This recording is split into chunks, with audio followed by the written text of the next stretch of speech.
I thought I'd make a very quick review of an extremely cheap camera tripod I bought, a small one.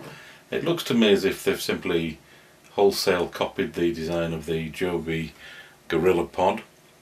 This was about £4, which I think is about $6, $6.50, including postage and packaging. Now I have some small cameras which I need a tripod for, and some recording devices and so on. So I thought this kind of cheap tripod would be ideal for testing. So what I'm going to do is show you how well it copes with something like the Sony, which is a very solid, quite a heavy camera, even though it's small. So let's have a look at that. Let me just zoom out and then we'll take a look at this. Okay.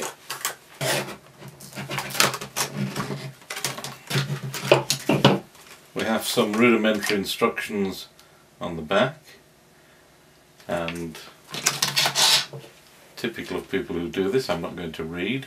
So let me zoom in or close up on this little device here and show you how to release that.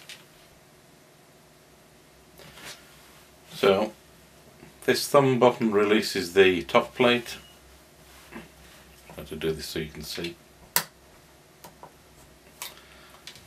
Okay, it feels a little stiff and cheap and nasty, but it is cheap and nasty, so okay. Let me attach this now to my Sony. Now I have an off-center tripod bush here, so that will certainly test this little tripod unit to the max, because all the weight, centre of gravity, is in the wrong place. So let's put this, I'll put it straight first of all.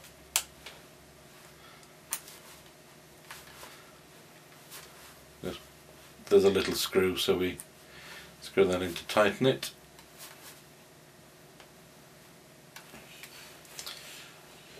Okay. Now I've got limited depth of field on this because I'm zoomed in so much, so let me just stop and zoom out so you can see more of what I'm doing. Okay, so as I use these legs to position for best control, I can feel it's quite lightweight and cheap. So anyway, let's have a look. All the weight's going to be on this side, so let me just see if I can position the legs to take the weight. Slot the top into place, and yeah, okay, so it's coping fine, although the legs, as you can see, do give quite a bit. Okay, I suppose as much as anything what you have to do is find a position of the legs that works, and that seems fine to me. That would be perfectly adequate for taking pictures or using a recorder to tape some sound. Not much to say about it really. It's cheap, it works. I have no idea how long this will last. The life of these items sometimes is very limited, but for the number of times I will use this, it's not really a problem. Now and again, so a cheap item was the ideal thing for that kind of usage. And as you can see, it works perfectly fine with the Sony Cybershot, which is quite a heavy metal camera. Certainly has a bit of weight to it. It wouldn't take a DSLR for obvious reasons, but then it's not intended to. The other thing, of course, is that this can be wrapped around posts or suitable piping and so on, so that you can, theoretically anyway, position it in very odd angles. If this were a pipe, you see, we could lock it into position. I suppose you could use it to hook over the windscreen of a car if you wanted to take some shots inside. I'm not sure how secure it would be, but the possibility is there nonetheless. So let me try this again. One thing I would definitely say is it feels very cheap. It does feel cheap and, well, nasty to be honest. And the legs do give at certain positions, so you would have to make sure you get the right position. Let me just see.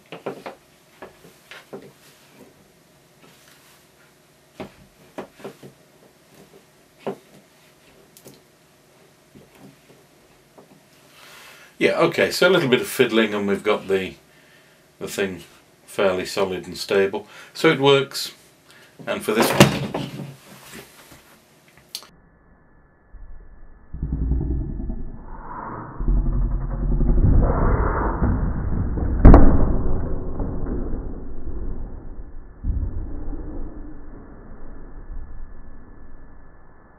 yeah, as you can see it works. I'm glad this is a metal camera. It works, but you have to be more careful than I was. So when you're moving the thing, just grab hold of it. Now, would I still use this even though it's just fallen? Well, yeah, because I knocked it over, it's my fault. In fairness, that's pretty good enough. But in future, I'll grab hold of it from both sides to make sure it doesn't fall over again. Okay, well, there's a quick and simple review of a very cheap tripod, the GorillaPod lookalike, and I'll put a link down below for you so that you can see where you can get them. One other thing, let me just put this out of the way. As you can see, I'm using the Canon EOS Utility so that I can focus and make sure that everything is correct in framing and so on. There we go. This is actually quite a powerful utility, and it comes free with certain Canon cameras, so it's well worth getting used to using it. You can set things such as the size of the movie, whether you want HD or so on, and you can change the lighting balance, white balance. You can change the exposure compensation and things of that nature, and it's very handy so that if you're somewhere within reach of your machine, computer or laptop or whatever, and it works on Mac as well as Windows, by the way, you can actually control what you're recording. And it does mean that you can have a lot more autonomy, because you can do things on your own rather than having somebody else to operate the camera for you.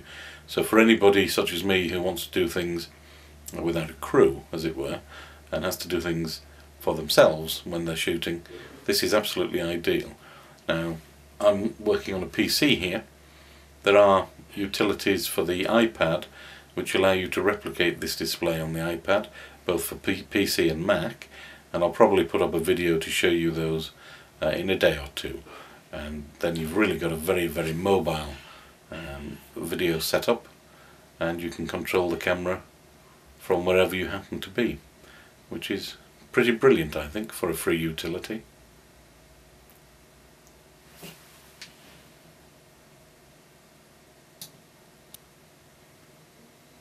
I've just quickly put my Tascam DR07 onto this. Because it's centrally located, as you can see, the tripod bush is in the centre of the unit. The whole thing is significantly more secure and sturdy. When you have something with an off-centre tripod bush, I'm not sure that this is the best tripod to use, a mini tripod anyway. I would certainly still use it, I'd have to be very careful, but for anything that has a more regular centrally mounted tripod bush, really I'm perfectly happy with that, and for my intended uses I think it's absolutely ideal, and at the price I can afford to buy 2 or 3 of them. It's not really an issue. So all in all, I'd have to say this gets a bit of a thumbs up, although it is a qualified thumbs up, because it does depend on what you want to put on here. According to the instructions, which I've now read, this will take a maximum weight of 275 grams.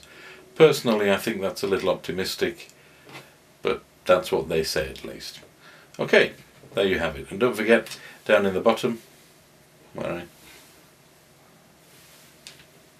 I did that wrong, let me try again. Down in the bottom we'll have a link for where you can get these.